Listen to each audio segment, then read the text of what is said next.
presença de Jesus cura.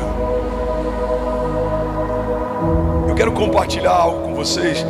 Talvez eu tenha falado sobre esse momento uma ou duas vezes aqui no Brasil, eu não lembro se eu já falei aqui em Alphaville em especial, mas eu lembro que algo aconteceu alguns anos atrás, uns 3 meses antes de eu ter um problema no coração e ser internado. Eu lembro que a gente estava plantando igreja em Cabo Frio e era um período muito difícil. Financeiramente a gente foi muito esticado até chegar até aqui. A gente foi testado, em vários momentos a gente passou por desafios, e alguns até por algumas necessidades. E eu lembro que nesse dia em especial, eu estou entrando na van, indo com os voluntários, saindo do Rio, indo para Cabo Frio plantar a igreja. E quando eu estou entrando na van, chega um carro da companhia de energia elétrica, lá no Rio é Ampla. Irmão, só quem passa muito perrengue sabe do que eu vou falar. Se chega um carro de energia, sua preocupação já é que talvez a luz que vai ser cortada é a sua. Alguém já viveu isso? Talvez alguém está vivendo isso. E eu estou aqui para te encorajar e te lembrar que o teu choro pode durar uma noite, mas certamente a alegria vem pela manhã. Aquele que é fiel no pouco, sobre o muito será colocado. Eu sei o que é pregar para príncipes e homens de recursos, com minha mão limpa, coração puro, sem nunca ser pedante ou sem nunca usar do púlpito para suprir necessidade. Eu sei o que é tocar quem tem muito e faltar em casa. Eu passei por esse período. Eu lembro que nesse dia especial, eu estou entrando na van, indo plantar a igreja, e eu comecei a conversar com Deus. Eu falei: Pai, que não seja a minha casa, que não seja a nossa luz, que não seja a nossa conta. Jesus, misericórdia. E aí tá a Kezinha e a Cécia bem pequenininha em casa. Daqui a pouco chega a mensagem da Kezinha: amor, a Ampla chegou e veio cortar a luz. Eu falei: amor, tenta conversar com eles, fala que eu vou acertar essa semana. Daqui a pouco vem a outra mensagem dela: amor, eles falaram que não tem como, tem GPS no carro e eles vão ter que cortar. Eu falei: tá bom, quando eu chegar eu resolvo. Eu fui para Cabo Frio, preguei como se fosse a última vez. Pessoas foram curadas, pessoas foram libertas. A gente teve salvação de uma forma sobrenatural naquela noite. E eu voltei para casa, mas, irmão, eu confesso que eu esqueci completamente que a luz da nossa casa estava cortada. E aí eu cheguei em casa, coloco a mão no interruptor, não acende, e eu lembrei: putz, a luz está cortada. Amor, Kezinha, cheguei, amor.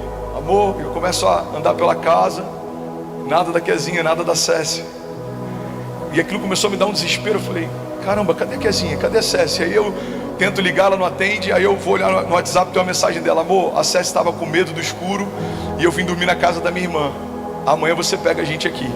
Irmão, eu confesso que poucas vezes eu me senti tão inútil como provedor e como pai, como naquele dia.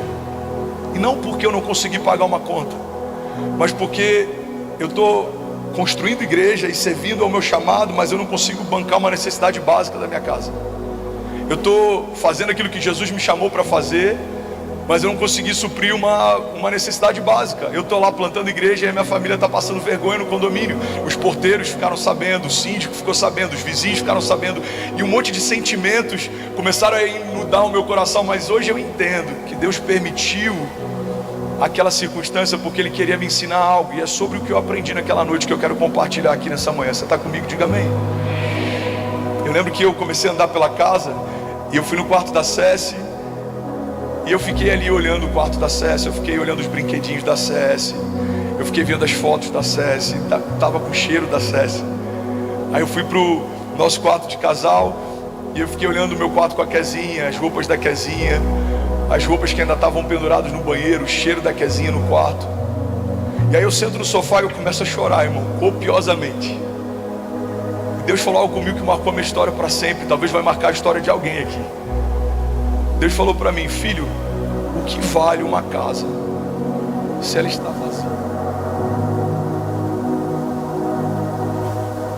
E aquilo explodiu a minha mente. Ele falou de novo: André, o que vale uma casa se ela está vazia?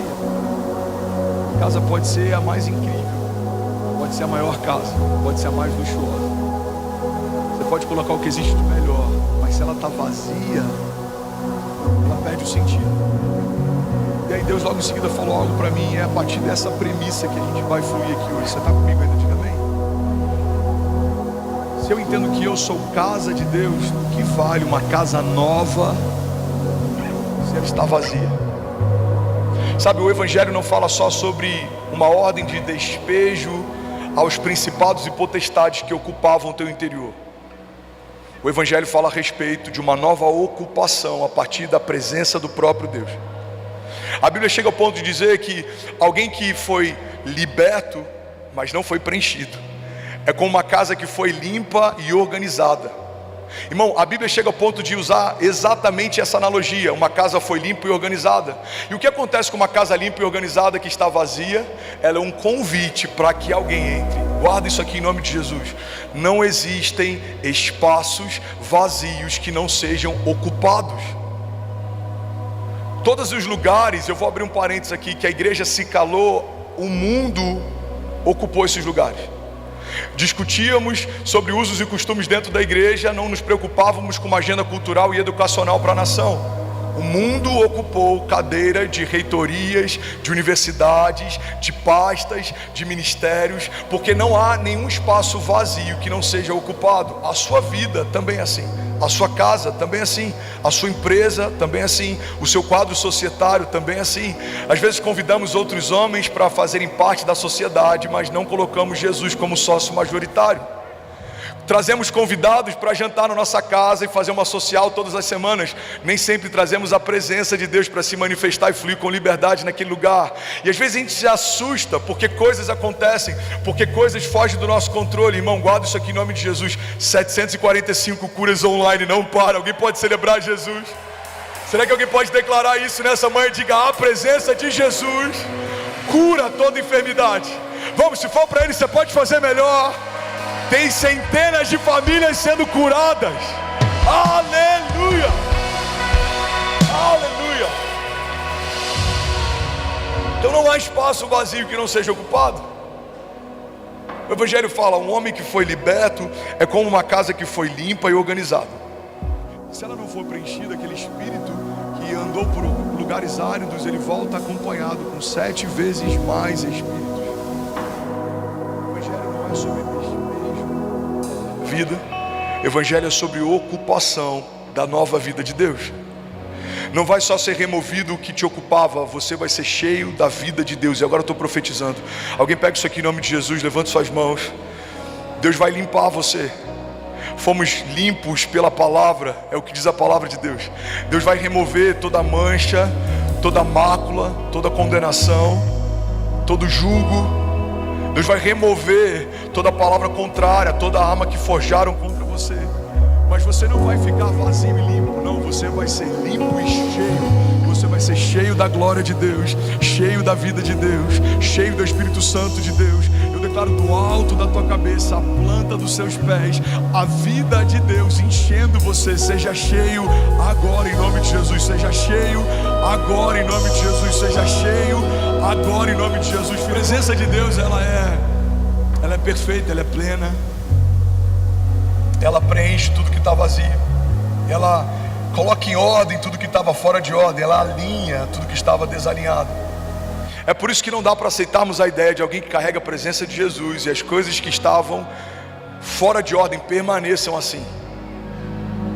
Não dá para coexistir aquilo que não é de Deus com aquilo que é de Deus. Eles não entram em harmonia. Quando você é cheio, algo acontecerá. Alguém está comigo? Diga amém. Sabe outra característica poderosa sobre a presença de Deus? É que todo lugar que é cheio da presença se torna um lugar de encontro. Fala para quem está do seu lado: todo lugar que é cheio da presença se torna um lugar de encontro. A Bíblia fala em Gênesis que do 1º ao 6º dia Deus fez o ambiente, o jardim, Ele fez o homem, e no 7º dia Ele contemplou e descansou. No 8º dia em diante começa então o novo de Deus.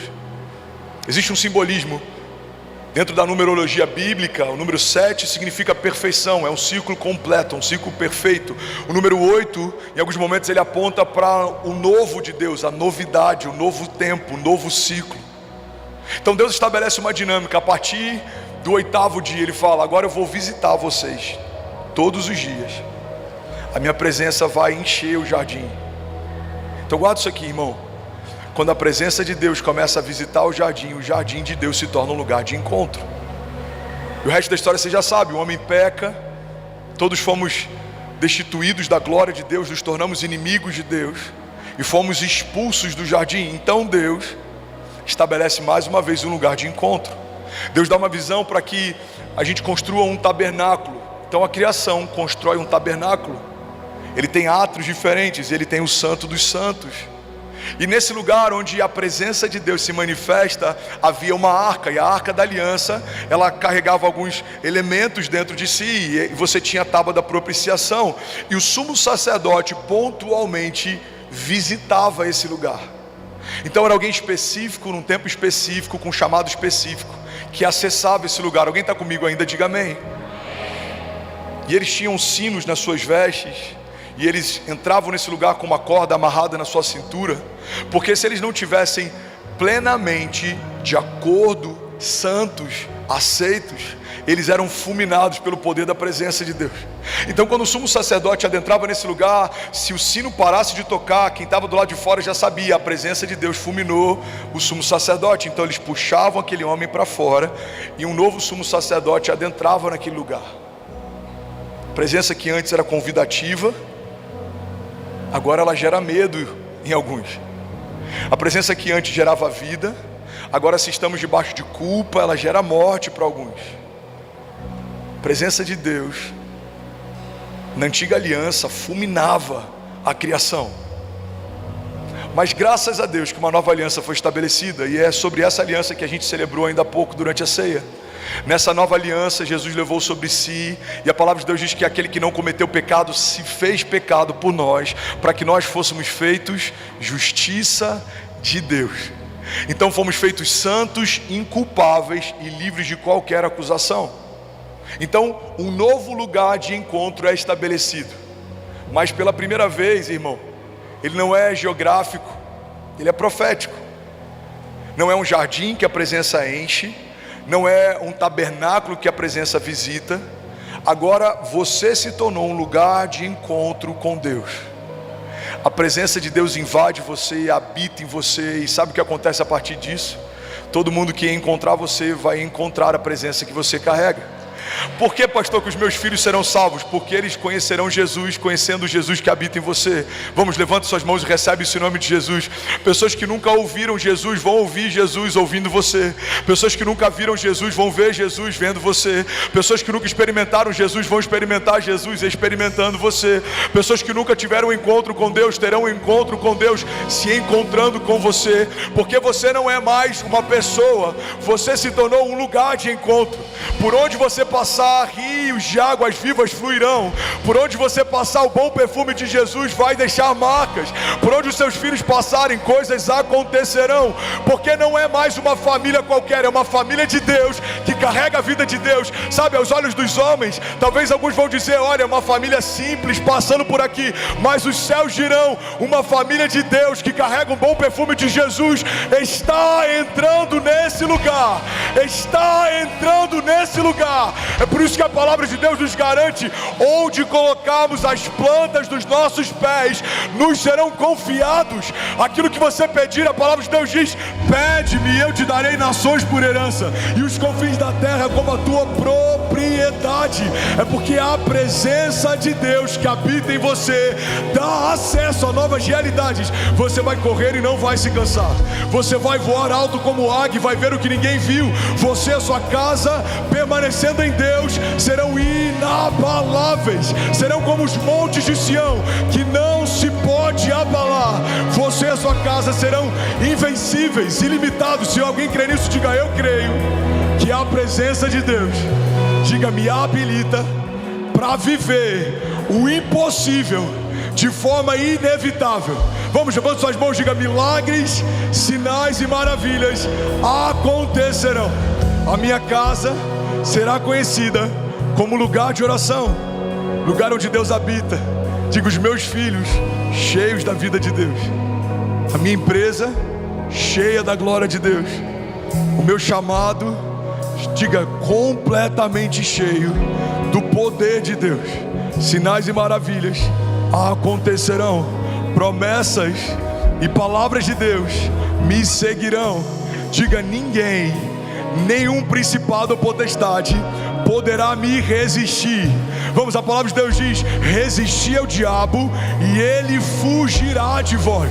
Os nossos inimigos vêm contra nós por um caminho, mas por causa da presença, por 7 caminhos eles fugirão.